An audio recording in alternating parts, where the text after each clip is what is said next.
네, 비도 오는데 고생이 많으십니다.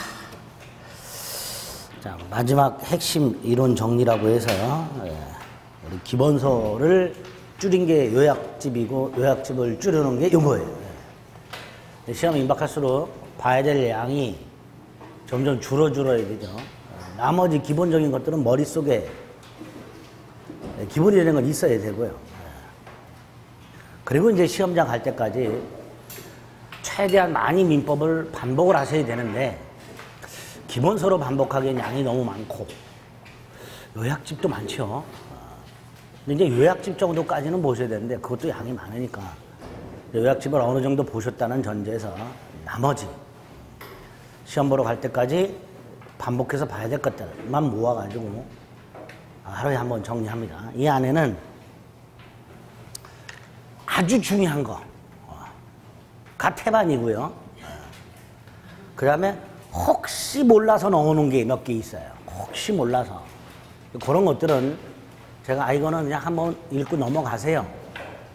이런 것들은 나중에 복습할 때 다시 안 읽으셔도 됩니다. 그러니까 오늘 같은 날 한번 들어두면 나중에 정말로 혹시 나왔을 때 기억이 나게 돼 있어요. 한 번만 들었음에도 불구하고 기억이 나요. 제가 공부를 해본 경험상 그래요. 네? 네, 그래요. 그러니까 쭉 읽는 게 아니라 어느 날 한 번 딱 본 게 시험장에서 탁 나오게 되면 기억이 나게 돼 있어요. 희한하게. 경험을 안 해보셨죠? 저는 많이 해봤어요. 최근에도 이렇게 조금 독특한 판례를 이렇게 대법원에서 제가 메일링 서비스를 받는데, 상가 건물 임대차 관련된 권리금 판례가 몇 개 나왔어요. 근데 딱 보고 그냥 한 번에 그냥 머리에 박혀요. 아니, 다른 것들은 안 박혀요. 아니, 저도요, 판례를 이렇게 모아가지고 한꺼번에 보면 안 박혀요. 계속 봐야 돼요. 근데 어쩌다 지나가다 한 번 본 거, 이런 게 기억에 꽤 오래 남아요. 사람의 뇌가 참 희한해. 그런 취지에서 넣어놓은 게 몇 개 있어요. 그건 한번 읽고 넘어가세요. 그리고 이제 요거를 시험 보러 갈 때까지 지금부터 일주일에 한 번씩. 일주일에 한 번 봐갖고는 안 되는구나. 일주일에 2번. 그럼 시험 보러 갈 때까지 10번 정도 읽을 수 있어요. 네, 10번. 딱 10번만 읽으세요. 일주일에 2번씩 해가지고 시험 보러 갈 때까지 10번을 읽으시고 시험 전날과 당일날 아침에 한 번씩을 읽어주세요. 특히 당일날은 체크한 것만 봐야 돼요. 그렇죠? 그래서 당일날은 한 30분 내에 한번 후뚝뚝 읽어야 돼요. 체크만 하는 거예요. 30분 동안.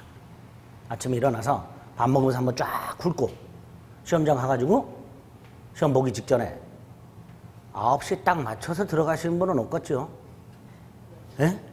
또 있어. 그날도 보면 수능 날도 보면 오토바이 타고 오는 애들이 있듯이 9시에 딱 맞춰서 허겁지겁 뛰어오는 분들이 있어. 그러지 말고 그럼 마음도 급하고 몸도 처져가지고 머리가 돌질 않아요. 그러니까 좀 일찍 가셔갖고 당일날 한 30분 동안 체크해놓은 걸 쭉 한번 훑으세요. 그 전까지 10번 읽고 전날 한 번 읽고 한 2시간이면 돼요. 그 전에 한 10번 정도 읽었으면 전날 한 2시간이면 되고 2시간 동안 보면서 다음날 시험장 가서 체크해야 될 걸 탁탁탁 체크해가지고 한번 쫙 읽고 그럼 총 한 12번 정도 체크하는 거죠. 그렇죠? 그러면 30개에서 34개 맞출 수 있어요. 요 안에 답이 요만큼 들어있어요. 작년에 32개 들어있었고요. 재작년에 34개 들어있었어요. 제가 시험 보고 나서 일일이 센 게 아니고요. 시험 보신 분들이 체크해갖고 저한테 문자를 보내주세요. 이렇게 나왔다고. 고맙다고.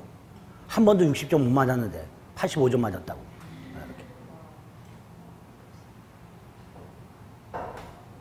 믿음이 합격을 보장합니다. 네? 이것만 달달달 10번 읽으세요. 근데 한 3번 정도 읽으실 때까지는 좀 버거워요. 3번 정도 읽을 때까지는 아직 완전하게 머릿속에 이해 암기가 안 된 부분들도 많기 때문에 한 3번 정도 읽을 때까지는 버겁습니다. 그 3번 정도 읽을 때까지 참아야 돼요. 4번째부터는 술술 읽혀집니다. 조금 느린 분들은 한 5번 정도? 그때부터 술술 읽혀요. 그러니까 그때까지 마취 없이 쌍꺼풀 수술한다는 생각으로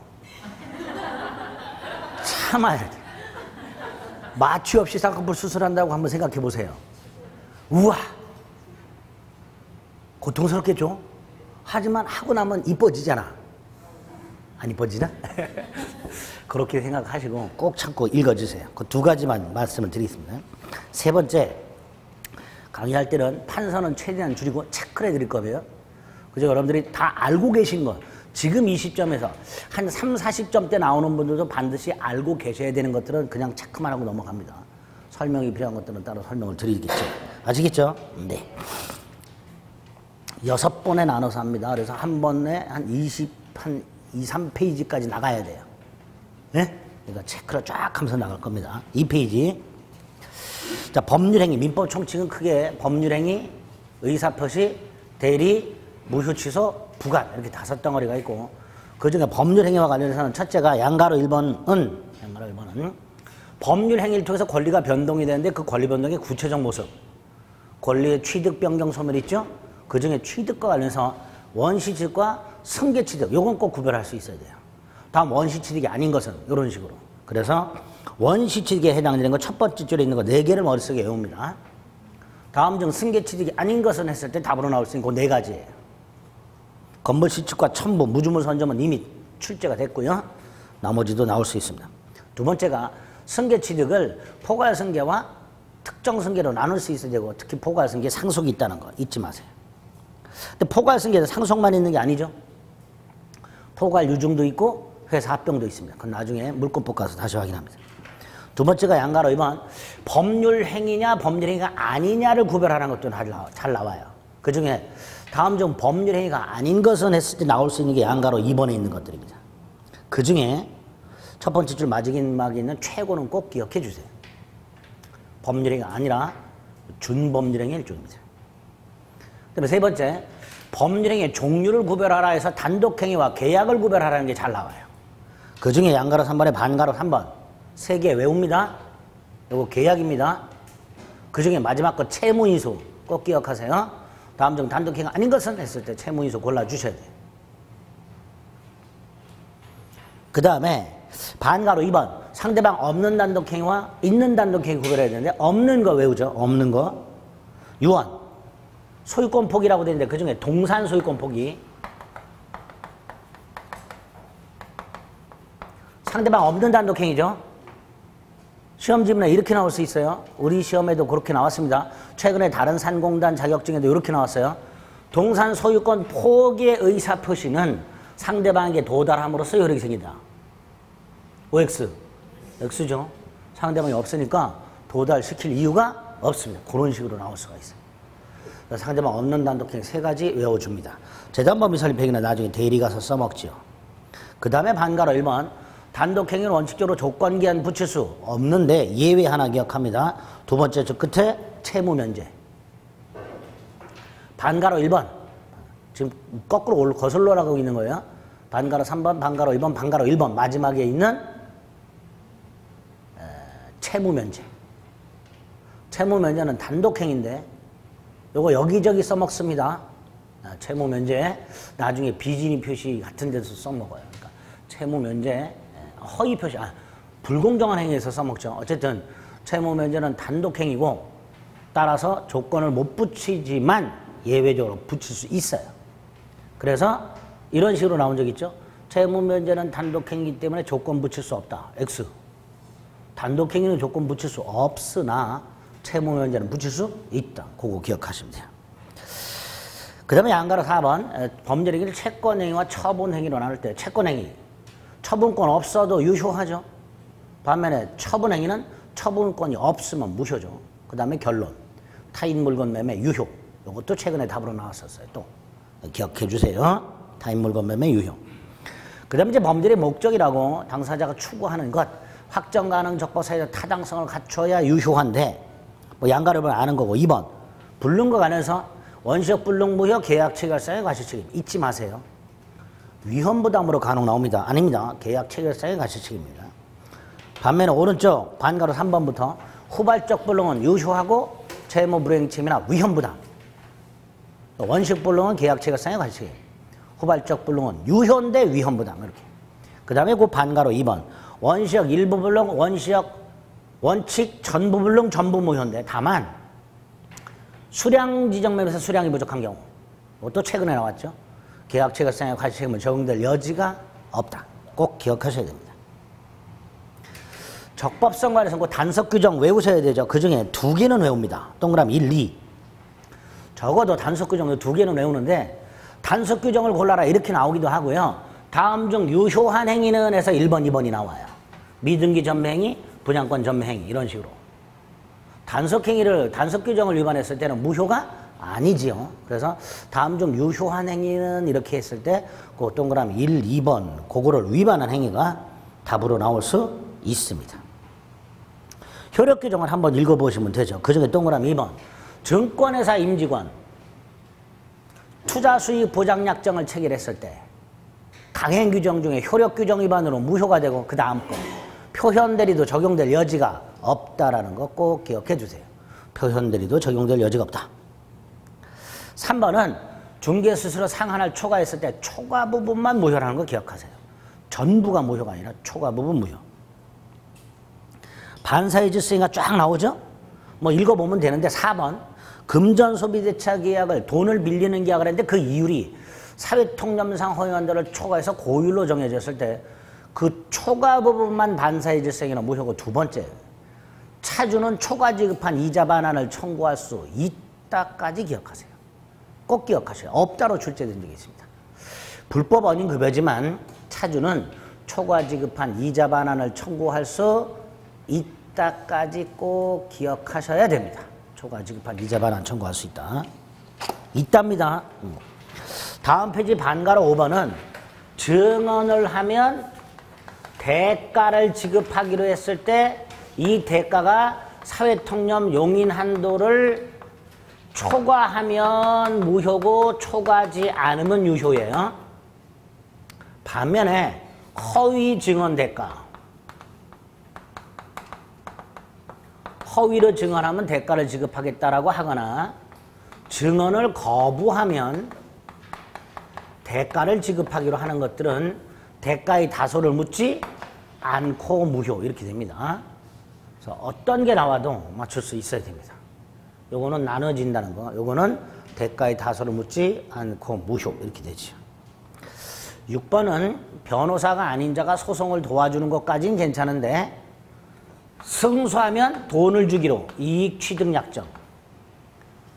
요거 강행 규정 위반이면서 반사의 질서는 무효예요. 그런데 플러스 해서 이 대신 소송을 도와주는 사가 대납한 비용 요거까지 반환하기로 했어요.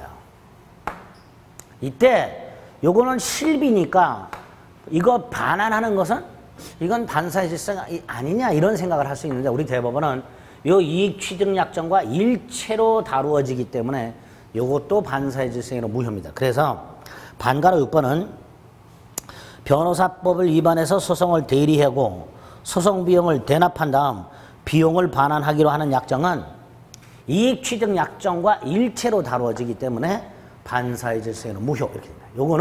요거는 무효가 아니다 이렇게 나올 수 있어요. 그럼 틀린 지문입니다. 조심하세요. 나옵니다. 이익 취득 약정은 반사의 질서행위로 무효라 하더라도 대납한 소송 비용을 반환하기로 하는 약정까지 무효가 되는 것은 아니다 이렇게 나와요. 그럼 X예요. 굉장히 그럴듯하기 때문에 수험생분들이 많이 속아요.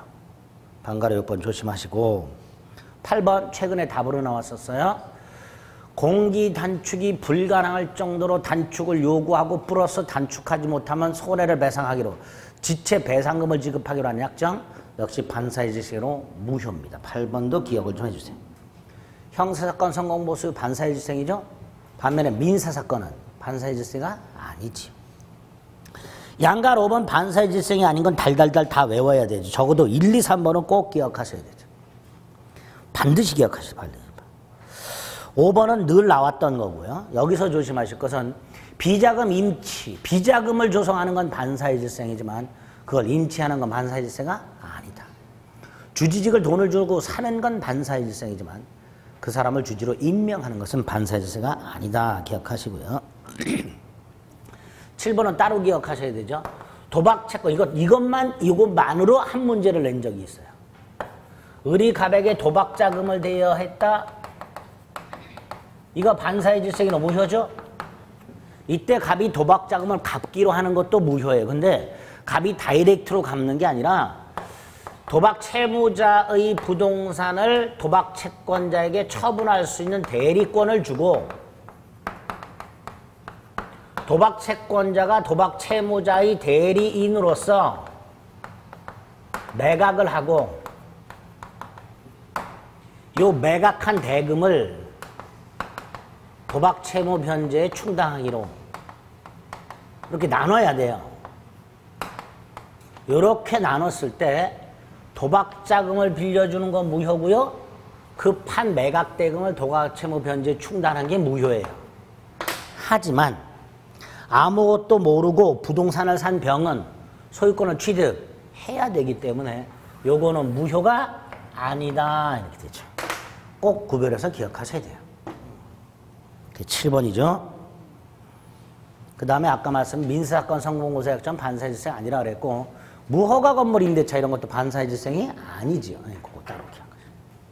그 다음에 오른쪽 이중매매 갑이 을에게 부동산을 매각하고 다시 병에게 매각하고 병에게 등기를 넘겨줬을 때 원칙적으로 병이 소유권을 취득하고 을은 갑에게만 채무 불이행 책임 계약 해제 손해배상을 청구할 수 있습니다. 다만 제2매매가 반사의 질생으로 무효가 되는 거 그 요건 꼭 기억하셔야 되죠. 매도인의 배임 행위와 제2매수인의 적극가담 행위 간혹 이렇게 나오죠. 제2매수인이 악의라면 무효가 된다. 악의 무효 아니죠? 제2매수인이 단순히 알고 있다는 것만으로는 반사의 질생은 아닙니다. 그 요건 기억하시고 그 다음에 반가라 2번 달달달 외워야 되죠. 반사의 질생으로 무효일 때 일단 갑은 병등기 맞서 청구할 수 없다. 안 돼요. 갑은 병등기 맞서 청구할 수 없고 토지 반환도 청구할 수 없다. 을도 직접 말소를 청구할 수는 없다. 그래서 병등기를 말소하는 방법 을이 갑을 대위하여 말소 청구할 수 있다. 병과 거래한 전득자는 선악불문하고 소유권을 취득할 수 없다. 제1매수인은 제2매매 계약을 채권자 취소권 행사에서 취소할 수 없다. 대신 직접 불법행위 손해배상을 청구할 수는 있다. 고 1, 2, 3, 4, 5, 6번까지는 반드시 기억하셔야 돼요. 그 다음에 7번이 문제인데 최근에 출제가 된 지문인데 이 제2매매가 반사의 질서 행위로 무효라면 을은 갑을 대해서 병등기를 말소시키고 갑으로부터 등기를 넘겨받을 수 있지요. 따라서 이행불능이 아니다 말이죠. 만약에 이게 유효라면 병등기가 유효라면 을은 등기를 넘겨받을 수가 없으니까 이행불능이에요. 하지만 병등기가 무효라면 을은 갑을 대해서 병등기를 말소시키고 등기를 넘겨받을 수 있기 때문에 을의 갑에 대한 이전등기 청구권, 갑의 을에 대한 이전등기 의무, 이행불능이라 할 수 없다. 그 7번 조금 자주 보진 못했죠. 자주 보진 못했던 지문이지만 최근에 출제가 된 바가 있으니까 그거까지 같이 확인하시면 됩니다. 반가라 3번은 제2매수인이 직접 한 게 아니라 대리인을 통해서 했는데 대리인이 적극가담했어. 대리인의 적극가담은 본인의 적극가담하고 똑같으니까 본인이 설령 적극가담하지 않았다 하더라도 제2매매는 반사의 질서가 된다. 그런 내용이죠. 7번 불공정한 행위는 뭐 달달달 외워야 되죠. 요건 반가라 1번 일단 급부와 반대급부 현저한 불균형을 어떻게 판단하죠?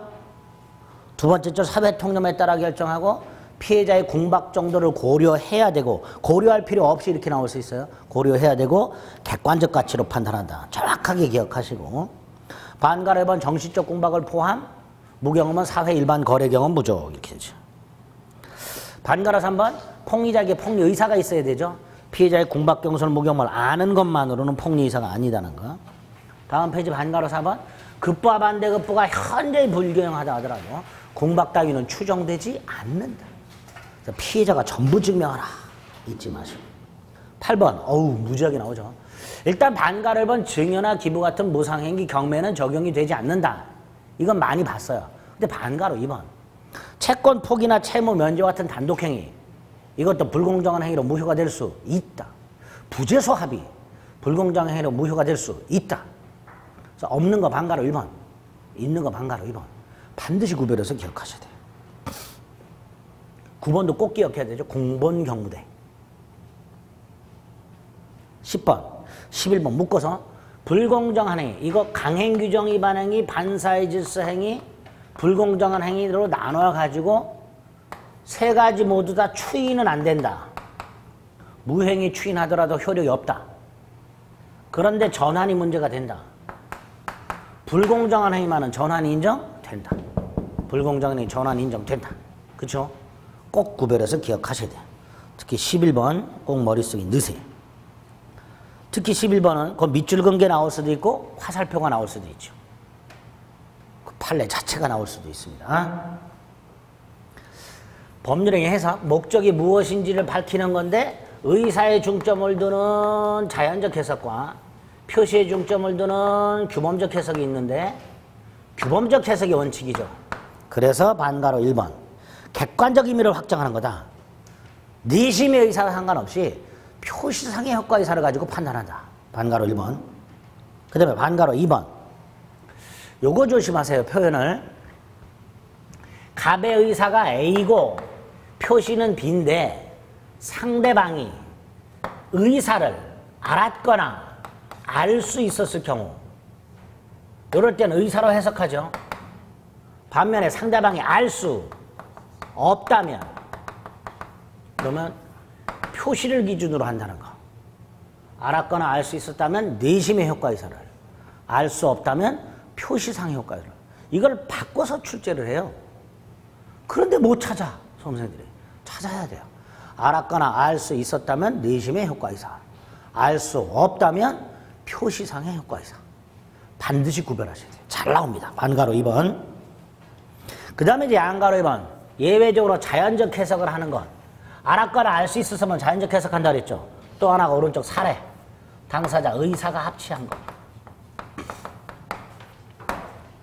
사례 형태로 반드시 대비해 두셔야 되죠. 각과 을이 X토지를 매매하기로 했으나 지번을 착각해서 Y토지로 표시한 경우 계약은 X토지에 대해 성립했고 을은 X토지 이전 등기 청구할 수 있고 갑은 차고 취소할 수 없고 세 가지. Y토지는 계약을 한 적이 없으므로 Y토지 등기는 무효고 등기행 공신력 인정 안 되니까 병은 선악불문하고 소유권 취득할 수 없고 반드시 기억하셔야 돼요. 그 다음에 이제 보충적 해석이라고 보충적 해석은 그 반가로 2번에 있는 거. 이거 우리 실전 모의고사 동형에서 한번 보신 기억이 있을 거예요.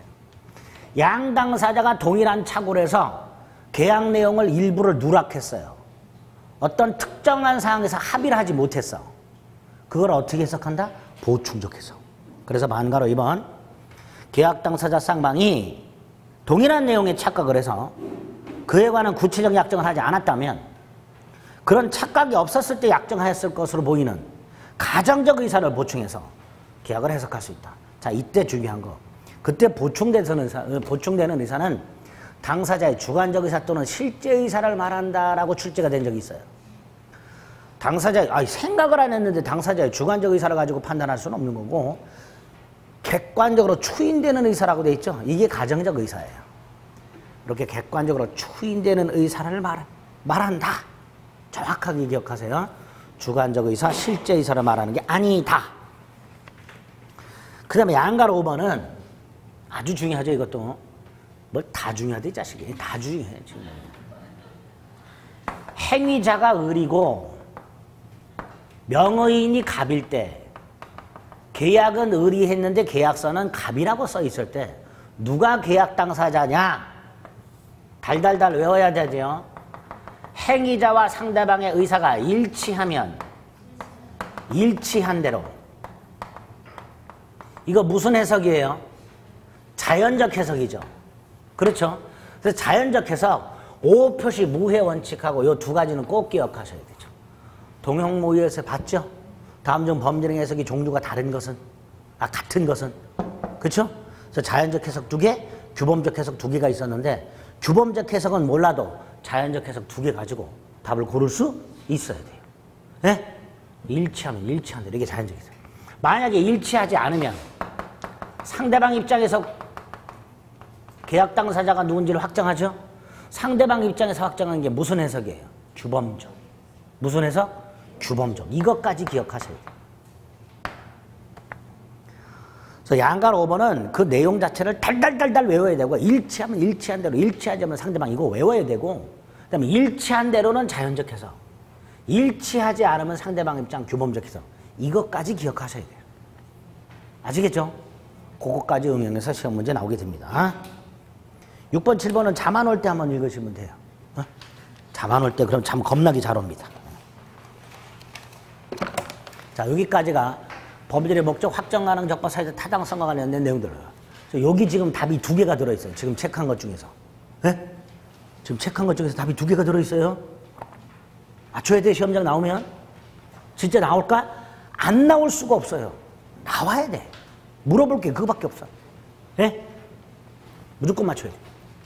자, 의사표시에서도 답이 두 개가 지금 들어있습니다. 이 안에. 먼저 비진이 표시. 꼭 외워야 될 게 양가로 1번이죠. 비진이 표시는 원래 유효하고 상대방이 알았거나 알 수 있으면 무효가 되고, 따라서 상대방이 선이 무과실일 때 유효고, 상대방 선이 무과실은 추정되니까 상대방 스스로 증명할 필요가 없고, 이건 다 아는 거고, 양가로 1번 달달달 외워져요. 최근에도 여러 자격증에 그대로 나와요. 외웁니다. 특정 의사를 표시하고자 하는 표시자의 생각. 당시장에서 최선이라 판단하고 의사를 표시했다면 비진이 표시 아니다. 재산을 강제로 뺏긴다는 것이 본심으로 잠재되어 있다 하더라도 비진이 표시를 할 수는 없다. 세 가지로 나눠서, 문장을 세 가지로 나눠서 달달달달 외워주세요. 양가로 1번은 판례 하나 기억하는 거죠. 대출을 받을 수 없는 갑을 위해서 을이 자기 이름으로 대출을 받아주는 경우, 을이 주채무자죠. 이걸 허위 표시나 비진이 표시로 무효로 할 수는 없다 그랬습니다. 3번 거짓 사실서 제출은 특히 반가로 2번. 공법상의 행위는 적용이 없고 표시한 대로 그대로 효력이 생긴다. 공무원이 사직의 의사 없이 사직서를 냈다. 상대방 지부지를 묻지 않고 표시한 대로 그대로 효력이 생긴다. 기억하셔야 되죠. 양가로 4번은 대리권 남용이죠. 비진이 표시해서 그냥 나와요. 이 양가로 4번이. 대리인이 배임적 대리 행위를 했을 때 원칙적으로 유효한 대리 행위다. 다만 상대방이 대리인의 배임적 의도를 알았거나 알 수 있었을 때는 본인은 책임지지 않는다. 이렇게 되죠. 대리권 남용이죠. 나중에 대리권 가서 한 번 더 확인합니다. 대리권 남용에 비진이 표시 규정이 적용된다라는 거.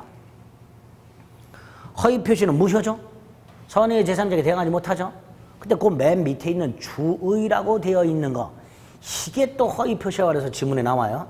갑이 병에게 100만 원 채권을 갖고 있는데 을에게 네가 대신 받아오면 수수료 10만 원 줄게 그랬어요.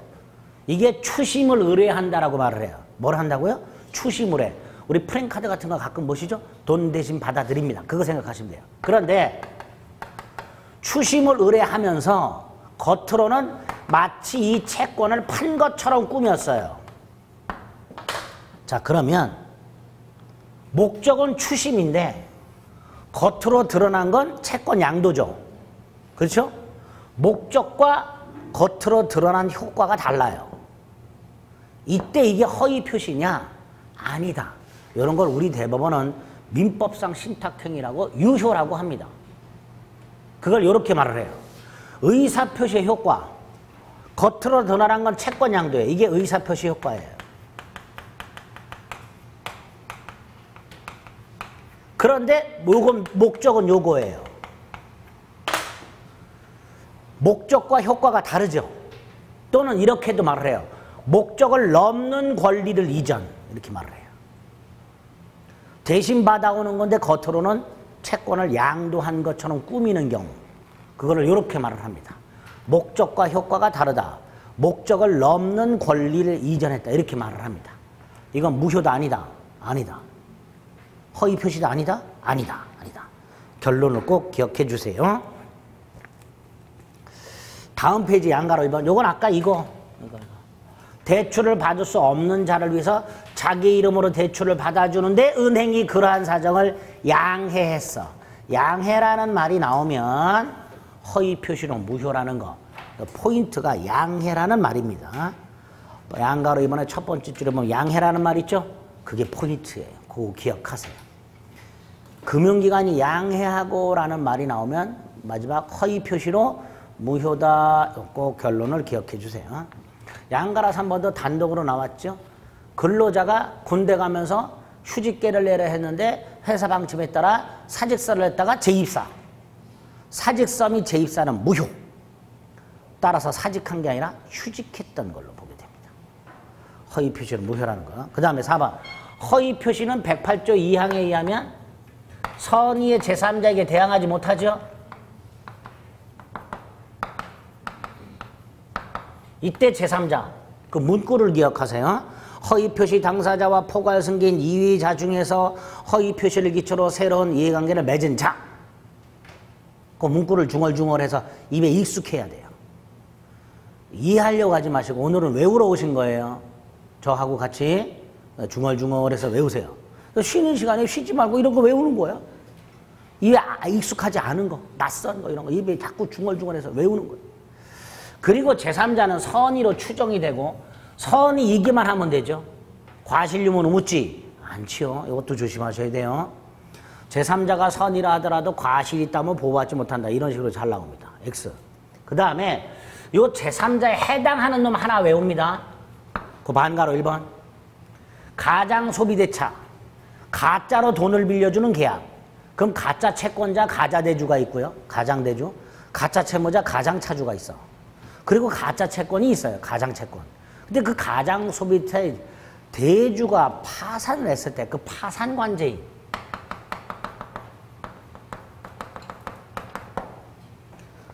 거기에 뭐라고 돼 있어요? 첫 번째 줄. 포괄 승계인이라고 돼 있죠. 하지만 제3자야. 그래서 나와요. 아까 포괄 승계인을 제외한 자 중에서 제3자를 찾는다 그랬어요. 그죠? 근데 얘는 포괄 승계인이지만 제3자야. 정확하게 기억하셔야 돼. 포괄 승계인이지만 제3자다. 두 번째, 이 사람의 선의를 파산관제인 자신의 선악을 가지고 판단하는 게 아니라 그 파산한 사람의 채권자가 있죠. 그 사람들의 선악을 가지고 판단합니다. 이걸 총파산 채권자라고 해요. 그래서 그 선악도 파산관제인 개인의 선악을 기준으로 할 수는 없고라고 돼 있죠. 파산관제인 개인의 선악을 기준으로 판단한다 이렇게 나와요. X. 파산한 사람의 채권자를 기준으로 판단합니다. 그래서 파산한 자의 채권자들 전원이 악의여야 파산관제인도 악의. 한 사람이라도 선이라면 파산관제인은 선의. 이렇게 됩니다. 기억하셔야 돼요. 그 다음에 반가로 4번 암기해야 되죠. 그 중에 우리 6명 외웠고요. 실전 모의고사 하면서 동형 모의 하면서 2명을 더 외웠어요. 기억나세요? 3주 차에서. 그래서 총 8명 외웠어요. 그 8명이 대리인이 허위 표시했을 때 본인, 가장매매에 기한 손해배상 청구의 양수인, 채권 가장양도 시채무자, 그 밑에 가장매수인의 일반 채권자, 일반 주식 가장양도의 주식회사, 상속인, 제3자를 위한 계약의 수익자, 요런 애들이 보호되는 제3자가 아니었죠. 아, 추심 빼먹었네. 추심. 그렇죠? 추심 목적 양수인. 가장 양수인. 추심 목적 가장 양수인으로부터 채권 가장 양수인으로부터 추심 목적으로 양수한 사람. 이런 애들은 보호되는 제3자가 아니죠. 키워드 8명 외우세요. 일단. 본인, 손해배상 청구의 양수인, 채무자, 추심, 일반, 주식회사, 상속인, 제3자를 위한 계약의 제3자. 그렇게 외워두세요. 아시겠죠? 네. 5번 허위 표시 무효지만 채권자 취소권의 대상이 된다는 거고요. 6번 허위 표시는 처음부터 상대방과 통정이 있어야 되니까 상대방 없는 단독행위는 적용이 안 된다는 거. 조심합니다. 상대방 있는 단독행위는 적용됩니다. 이런 식으로 나온 적 있어요. 허위 표시는 계약에만 적용될 뿐 단독행위는 적용되지 않는다. X. 단독행위 중에서 상대방 있는 단독행위는 적용이 된다. 구별해야 됩니다. 그냥 단독행위라 하지 마시고 상대방 있는 단독행위는 적용된다. 없는 단독행위는 적용되지 않는다. 그리고 나서 다음 페이지. 허위 표시에서 많이 나오는 게 두 가지죠.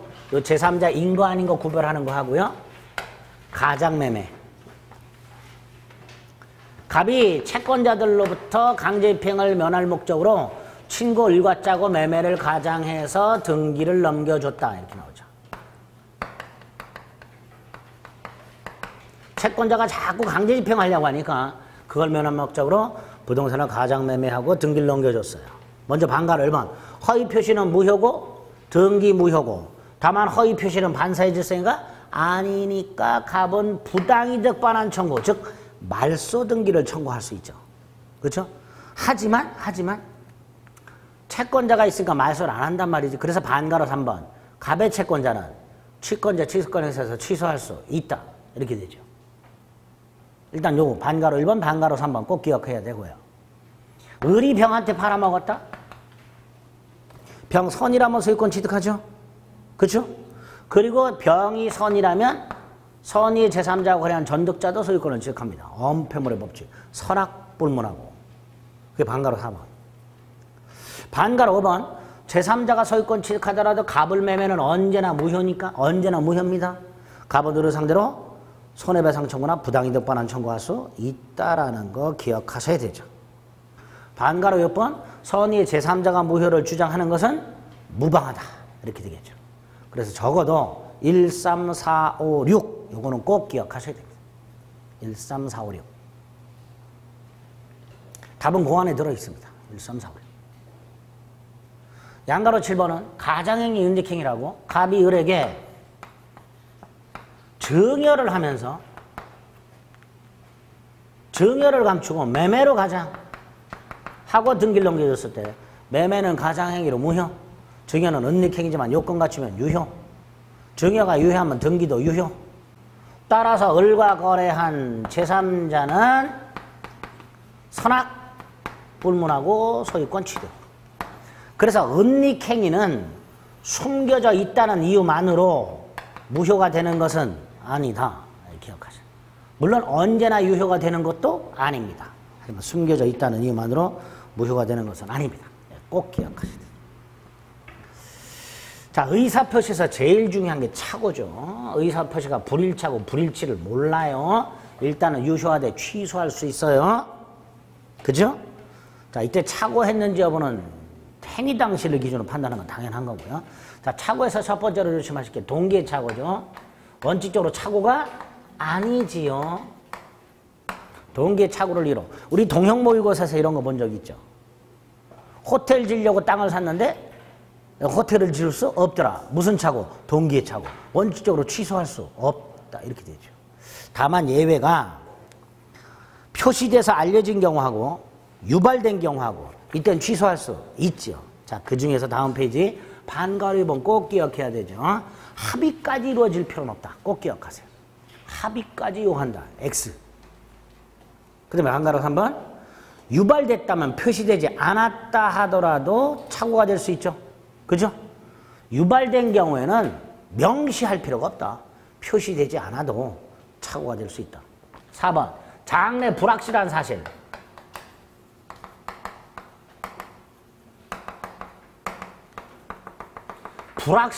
불확실한 사실이라고도 나오고요. 미필적 사실은 미필적이라는 게 불확실하다 이런 뜻이에요. 그럴 수도 있다. 반드시 그렇다가 아니라 그럴 수도 있다. 이게 미필적이라고 해요. 이것도 착오가 될 수 있다. 장래부가 될 양도소득세에게 착오한 경우 그게 대표적인 거예요. 매매하면서 양도소득세액을 착오했어. 근데 양도소득세는 계약하고 나서 신고 납부하죠. 그러니까 장래 얼마가 부과될지 모르는 불확실한 사실에 대한 착오가 돼요. 이것도 착오가 될 수 있다. 그 다음에 중요 부분 착오 아주 중요하죠. 일단 누가 입증해야 되는 거 꼭 기억해야 되죠. 착오자, 취소하려는 자, 효력을 부정 부인하는 자. 또는 권리 취득을 부정하는 자 이렇게 되죠. 그 기준이 반가로 1번 중에 하나 경제적 불이익이 있죠. 중요분의 기준 중에 하나가 뭐예요? 경제적 불이익. 그 경제적 불이익과 관련해서 세 번째 줄. 가압류 등기 원인 무효. 꼭 기억해야 되죠. 반가로 1번에 시가착오, 소유자 착오, 면적이나 지적이나 지분 부족, 면적 부족, 지적 부족, 지분 부족. 다 같은 말이죠. 그 밑에 줄 공동상속인을 단독상속인으로 오인. 그래서 중요 부분 아닌 거 적어도 5개는 기억하자. 가압류 등기 원인 무효, 시가, 소유자, 면적, 공동상속. 5개. 중요 부분 아니다. 그리고 이제 반가로 3번은 편안하게 한번 잡아놓을 때 읽어보시는 거예요. 이건 중요 부분이다. 그 다음에 중요 부분에 착오가 있다 하더라도 중대한 과실이 있으면 취소를 못하죠. 자, 이때 중대한 과실 누가 입증하는가? 반가로 3번. 상대방이. 효력을 주장하는 자가. 권리취득을 주장하는 자가. 표의자에게 중대한 과실이 있음을 증명. 그 다음에 중대한 과실이 있다 없다 중에서 있다 2개. 반가로 1, 반가로 2. 반가로 1, 공장을 짓고자 하는 자가 공장을 지을 수 있는지 확인하지 않고 땅 산 경우. 반가로 1, 2. 반가로 1, 개인적으로 토지를 거래하면서 임야도 따위를 제대로 확인하지 않은 경우. 다 뭐가 있다? 중대한 과실이 있다. 양가로 4번, 착오 취소한 사람은 손해배상 책임 없다. 계약 체결상의 과실 책임도 묻지 않는다. 다음 페이지. 양가로 5번, 사골지문. 매매계약이 아주 중요하죠. 매매계약이 적법하게 해제된 후에도 착오 취소할 수 있다. 꼭 기억하세요. 7번 사기강박이 일단 양가로 1번 중요하죠. 사기강박은 의사표시가 일치해야 돼. 따라서 갑이 제3자로부터 기망을 당해서 신원보증서류에 서명난다는 생각을 하고 있었어. 하지만 연대보증서류에 서명 날인했어. 사기 취소할 수 없다. 의사표시가 불일치하기 때문에 사기 취소는 안 된다. 2번, 3번 됐고 4번. 기망은 위법해야 된다. 그 기망의 위법성과 관해서 반가로 1번. 고지 의무 있는 자가 고지하지 않은 거. 부작위, 침묵에 의한 위법한 기망이 있을 수 있죠. 공동묘지 같은 것들 알려주지 않은 거. 반가로 2번에 임차권을 양도하면서 임대인 동의 따위를 기간 연장 따위를 확인해서 알려줘야 되는데 알려주지 않은 거. 이런 것들이 뭐가 있다? 위법하다. 반면에 3번, 4번 시가목비 위협하지 않다. 시가보다 높거나 낮은 거 위협하지 않다. 4번 다소 허위 과장 광고, 상가 분양하면서 수익 보장 광고 이런 거 위협하지 않다. 반드시 구별해야 되죠. 그 다음에 오른쪽 위협한 강박. 일단 반가로 2번 중요하죠. 고소하겠다, 고발하겠다. 위협하지 않죠. 그런데 위협한 경우 2개. 부정한 이익과 수단이 부적당. 표현을 조심하세요. 부정한 이익 취득 목적이 어쩌고 저쩌고, 수단이 부적당 어쩌고 저쩌고. 그러면 강박의 위법성이 인정된다. 인정되지 않는다라고 출제된 적이 있어요. 수단이 부적당한 경우에는 인정되지 않는다. 이런 식으로. 인정됩니다. 그 다음에 3번. 강박의 정도가 극심. 그럼 무효라 그랬죠.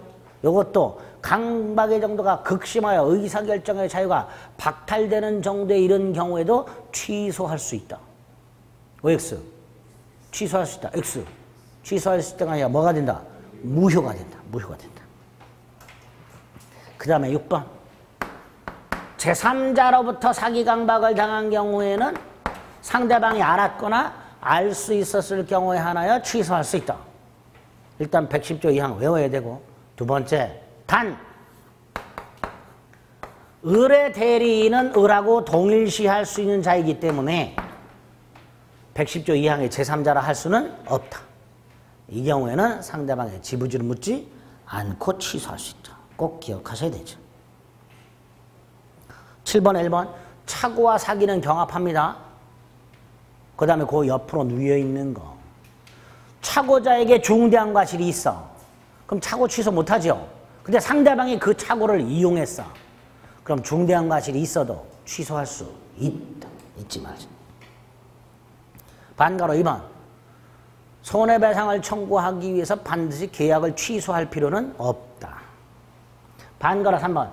취소를 하면 부당이득 반환 청구권이 생기는데 이 부당이득 반환 청구권 속에는 손해배상 청구권이 들어있다.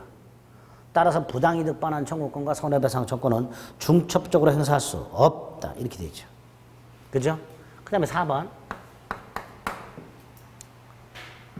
사기하고 담보책임. 예를 들어서 땅이 100평, 90평밖에 안 되는데 공부에는 100평으로 돼 있어.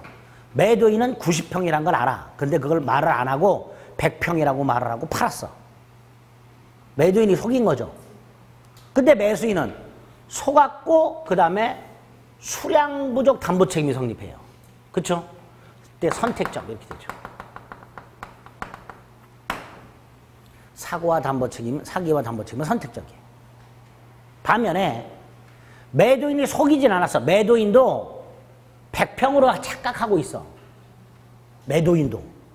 그러면 매수인은 착오가 있고 담보 책임이 성립하겠죠. 이때는 담보 책임만. 이때는 뭐만? 담보 책임만. 그런데 요 수량 부족 같은 거 권리가 전부 타인 권리 또는 일부 타인 권리, 수량 부족, 용익적 권리한 제한, 저당권 시행 이런 것들은 권리하자라 그러죠. 예? 그런 권리하자 말고 물건의 하자.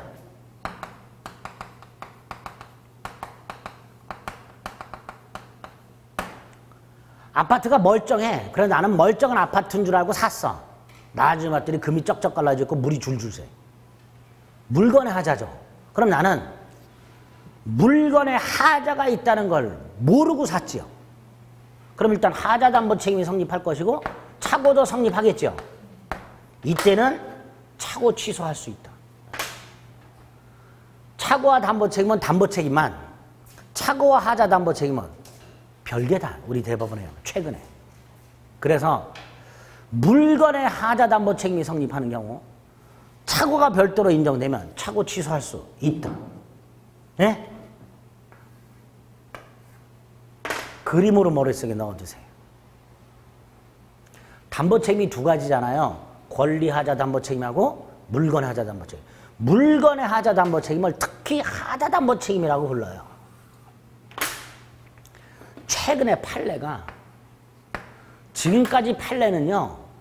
착오와 담보 책임은 담보 책임만 인정된다가 판례였어요. 그죠? 근데 최근에 전원 합의체에서 판례를 변경한 건 아니지만 착오와 하자 담보 책임은 하자 담보 책임 성립 여부를 떠나서 착오 취소할 수 있다. 이런 판례가 하나 나온 게 있습니다. 따로 하나 기억을 해두세요. 맨 마지막 방가로 5번. 착오 취소권 109조는 임의규정에서 배제특약은 유효합니다. 하지만 사기강박 취소권 110조는 강행규정이어서 배제특약은 무효입니다. 구별하세요. 그래서 착오 취소권 배제 약정이 있으면 착오 취소할 수 없다. 옳은 지문이야. 하지만 사기강박 취소권을 배제하는 약정이 있다면 취소할 수 없다. X. 사기강박 취소권 배제 특약은 무효. 구별하시죠. 14페이지에 있는 건 뭐 8번에 있는 거 달달달 외워야 되는 거죠. 특히 111조 1항, 2항, 112조 조문은 일단 달달달 외워야 되고요. 그중에서 제일 중요한 게 111조 2항이죠. 꼭 기억하셔야 되고요. 임의규정이라는 거, 받신주의를 예외적으로 취하는 거, 그 다음에 특히 4번. 우편물이 반송 안 됐을 때 1번, 2번. 내용증명이나 등기는 도달이라고 그랬죠. 3번 보통 우편물은 도달 아니라 그랬죠. 자, 그 중에서 2번. 등기로 보냈는데 반송이 안 됐어요. 도달이죠. 일단 도달로 추정이 됩니다. 그런데 그 다음 거. 상대방이 주소지에 주민등록만 돼 있고 실제 거주하지 않음을 증명. 그럼 도달 추정은 깨진다. 그거까지. 나오게 되면 그거까지 나올 수 있어요. 그래서 일단 기본이 되는 거 1번, 2번은 도달로 추정. 3번은 도달 아니다. 구별하시고 반가로 2번은 예외가 있다. 상대방이 주민등록만 돼 있고 전입신고만 돼 있고 실제로 거주하지 아니했다는 걸 증명했다면 반성하지 않았다는 사실만으로 도달했다고 추정할 수는 없다. 도달 추정이 깨진다. 됐죠? 꼭 기억하자. 지금까지 본 거에서 또 2문제 답이 들어있어요. 총 4문제 맞추신 거예요. 합격으로 한 걸음 한 걸음 나가는 거예요. 달달달 외워주세요. 오늘은 외우는 날입니다. 그 다음에 대리와 관련해서는 일단 대리제도 1번에서는 양가로 1번에 반가로 1번. 첫 번째 줄 보면 최고 있죠. 두 번째 줄에 채권양도 통지 있죠. 요건 법률행위가 아니지만 대리가 허용된다는 거. 반가로 1번 불법행위에서는 어떠한 경우도 대리 허용 안 된다는 거. 그 다음에 대리의 삼면관계와 관련해서 본인과 대리인 사이의 대리권 아주 중요하죠. 그중에 양가로 1번 수권행위는 분류식이죠. 네? 그래서 위임장이나 인감을 주는 것 자체는 수권행위가 아니라 그랬어요. 반가로 1, 2 한번 읽어보시고. 제일 중요한 게 양가로 2번이죠. 대리권의 범위. 일단 반가로 1번 두 번째 줄 임의 대리권은 수령 대리권을 포함한다. 뭘 포함한다고요? 수령 대리권. 그래서 2번 아주 잘 나오죠. 요거 두 개를 구별해야 된다 그랬어요. 계약 체결 대리권과 계약 체결 및 이행에 관한 포괄적 대리권. 이렇게 나눠서 둘 다 계약 체결할 수 있고 수령 대리권이 있으니까 계약금, 중도금, 잔금 수령할 수 있다. 중도금, 잔금 기할 연기해 줄 수 있나? 안 된다, 된다. 해제 권한 있나? 둘 다 안 된다. 반드시 구별하셔야 되죠. 그죠? 단순한 계약 체결 대리권으로 나오는지 계약 체결 및 이행하는 포괄적 대리권으로 나오는지를 구별해서 기억하셔야 돼요. 3번 해제 권한이 없으니까 해제 권한이 없으니 상대방 해제 의사 표시를 수령할 권한도 계약 해소로 반환되는 돈을 수령할 권한도 없다. 이렇게 되겠죠? 반드시 기억하셔야 될 것들입니다. 다음 페이지 4번으로 보면 마찬가지죠. 이건 그냥 판례 자체가 나오죠. 기억하세요. 4번 면제 권한 없다. 예금 담보로 대출 받을 권한 없다. 5번 경매 신청 취하에 동의해 줄 권한은 없다. 이렇게 되죠. 6번 대리권의 범위가 불분명한 임의 대리인은 관리 행위만 할 수 있고 뭐는 못한다. 처분 행위는 못한다. 관리 행위 중에서 보조 행위는 무제한할 수 있다. 이용 계량 행위는 일정한 범위 내에서만 할 수 있다. 자, 이 중에서 할 수 없는 거 하나 꼭 기억해야 되죠. 뭐? 예금을 찾아가지고 주식 사채. 답은 요구에 나오죠. 요거 안 된다. 그게 118조에서 꼭 암기하셔야 될 내용입니다. 양가로 3번 대리권 제한도 아주 중요하죠. 자기계약 쌍방대리는 원칙적으로 금지가 됩니다. 그렇죠? 임의 규정인데 위반하면 무권대리로 모효가 된다 그랬어요. 무권대리로 모효가 되니까 본인은 추인할 수 있지요. 그 무효에 해당되는 게 반가로 4번에 있죠. 동영에서 봤지요? 옳은 걸로 답으로 나왔었어요. 무효다. 반가로 4번. 동일한 물건 입찰 절차에서 이해관계가 충돌하는 2인 이상의 대리인으로서 응찰하는 행위. 무효. 그 다음에 반가로 1번 예외적으로 허용되는 거. 적어도 본인 허락, 다툼 없는 단순 채무이행, 부동산 등기 신청. 요 3가지는 기억하자. 자기계약 쌍방대리 할 수 있다 없다? 있다. 네? 그 다음에 그 다툼 없는 단순 채무 이행과 관련해서 반가로 3번 차주가 사채 알선업자에게 한 변제, 유효한 변제. 그 다음에 이제 반가로 2번 좀 낯설죠. 갑이 미성년자예요. 법정 대리인 을이 있어요. 부모. 근데 이 법정 대리인 부모 을이 미성년자에게 부동산을 증여합니다. 우리나라 이거 굉장히 많죠.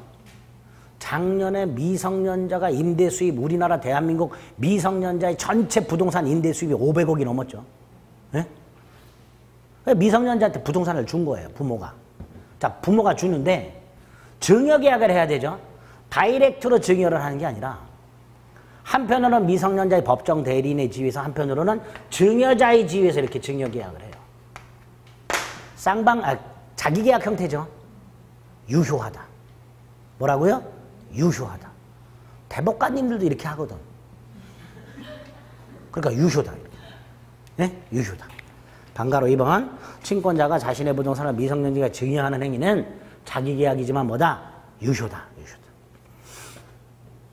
그래서 자기계약 형태로 허용되는 거 반가로 1, 반가로 2, 반가로 3. 자기계약 쌍방들이 허용되는 거 기억하시고 허용 안 되는 거 반가로 4. 암기하시고. 양가로 4번은 조문만 대리인이 여러 있어 무슨 대리가 원칙? 각자 대리가 원칙. 그다음에 대리권 남용 나왔지요. 대리권 남용 아까 반가로 1번은 비진 표시에서 받고 오른쪽 구체적 판례. 금융기관 직원은 금융기관의 대리인이에요.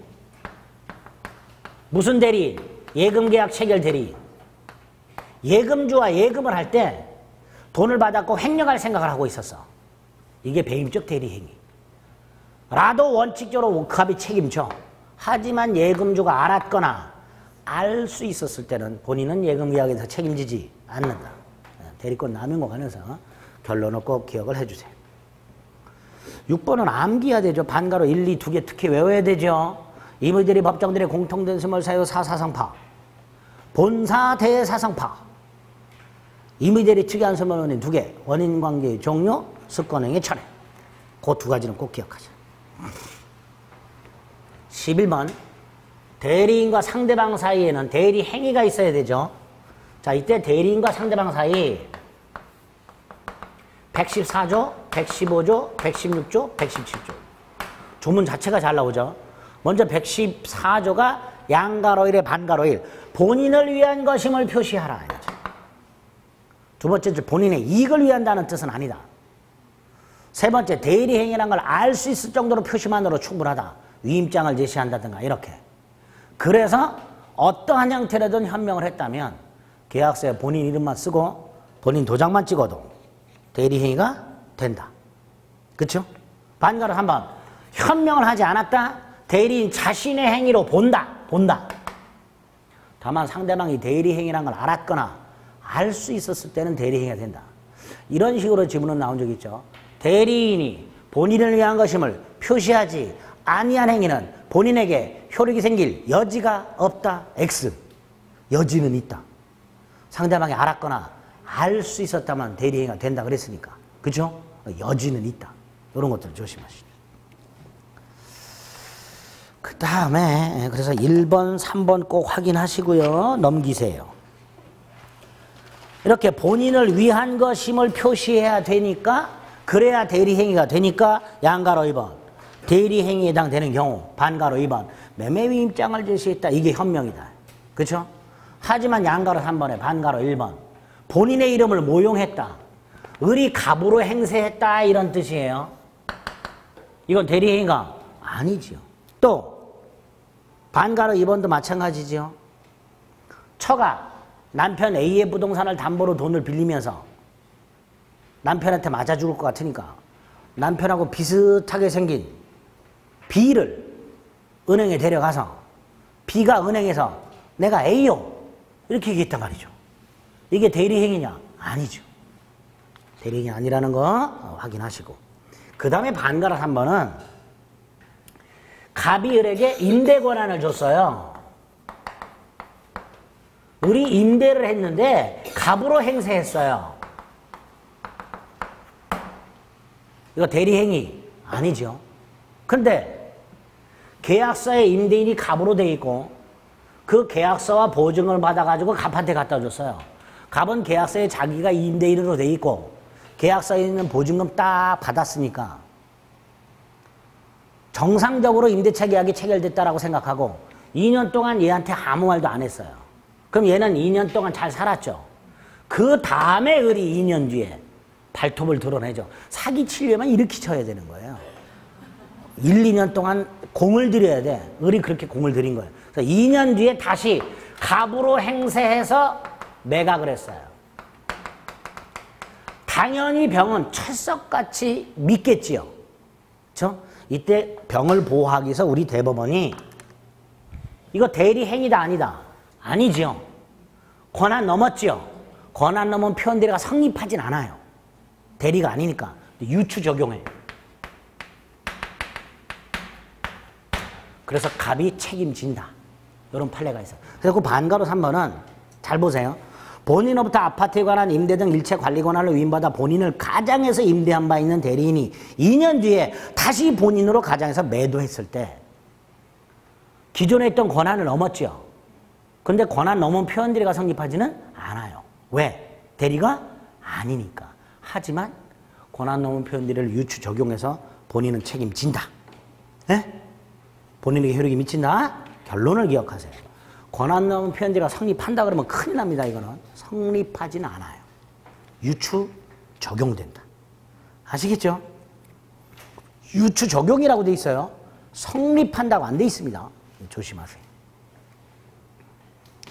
4번은 대리행위 하자는 대리인을 기준하죠. 착오도 사기강박도 적극가담도 다 대리인 기준해. 다만 불공장연에서 공박만 본인 기준하죠. 또 하나 외울게요. 2번이죠. 2번의 첫 번째 줄 가운데 보면 지시가 있죠. 본인이 지시한 경우라고 나오면 부지를 주장하지 못한다. 이렇게 결론을 기억해 주세요. 본인이 지시한 경우에는 본인은 대리인의 부지를 주장하지 못한다. 주장할 수 있다. 이렇게 나와요. X, 주장하지 못한다. 무슨 뜻? 몰라도 돼.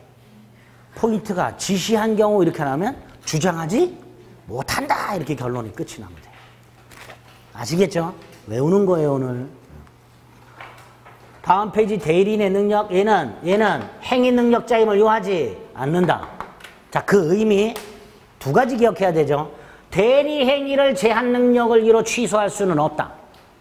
하지만 본인과 대리인 사이의 위임 계약, 원인 계약은 취소할 수 있다. 대리 행위를 취소 못한다예요. 그래서 반가를 1번 조문 암기하시고 이 조문도요. 대리는 의사 능력자임을 요하지 않는다. 이렇게 나온 적도 있어요.